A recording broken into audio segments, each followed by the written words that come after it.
তিনটায় হারের বৃত্ত ভাঙতে মরিয়া দু দলের জন্যই নিতান্ত নিয়ম রক্ষার এই ম্যাচ হয়ে উঠতে পারে সম্মান বাঁচানোর লড়াই।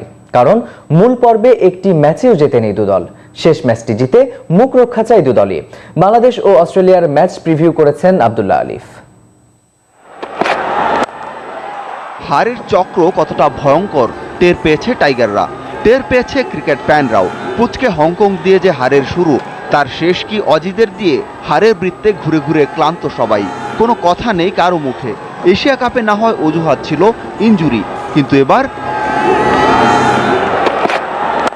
কোয়ালিফাইং রাউন্ডে আফগানিস্তান ও নেপালকে হারানোয় হয়তো অতি আত্মবিশ্বাস ভর করেছিল টাইগারদের। টানা 3 হারে মানসিক চাপ ছিল নিঃসন্দেহে। সেমির আশা শেষ করে চাপহীনভাবে পাকিস্তানের সঙ্গে খেলতে নেমে একই করলো টাইগাররা। দলে আনা হলো পরিবর্তন, ব্যাটিং অর্ডারটাও হলো ওলটপালট, কিন্তু কিছুতেই কিছু হলো না। ব্যাটসম্যানরা তো হারলেনই, ম্যাচ ডোবালেন বোলাররাও।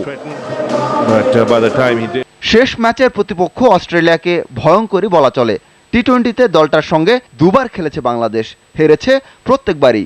তবে এবারের টুর্নামেন্টে উপমহাদেশের স্পিনে নাকাল হয়েছে অজিরা। স্পিনটা খারাপ নয় টাইগারদেরও।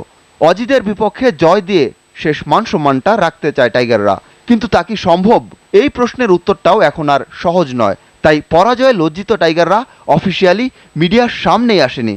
তবে পাকিস্তানের বিপক্ষে ম্যাচ শেষে মুশফিক বলেছেন তারও ইচ্ছা মান সম্মান নিয়ে টুর্নামেন্ট ছাড়ার। When you are chasing a big target, you need a batsman to like top 4. You need to bat like till 19th or 20th over. So that couldn't happen. So hopefully we have one more game. So hopefully we'll try hard and take some positive out of this game. অন্যদিকে স্বস্তিতে নেই অস্ট্রেলিয়াও।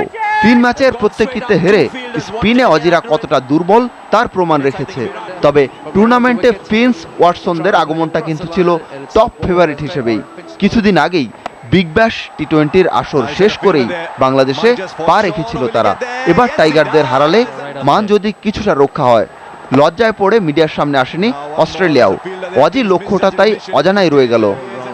আব্দুল্লাহ আলিফ, GTV news, Dhaka.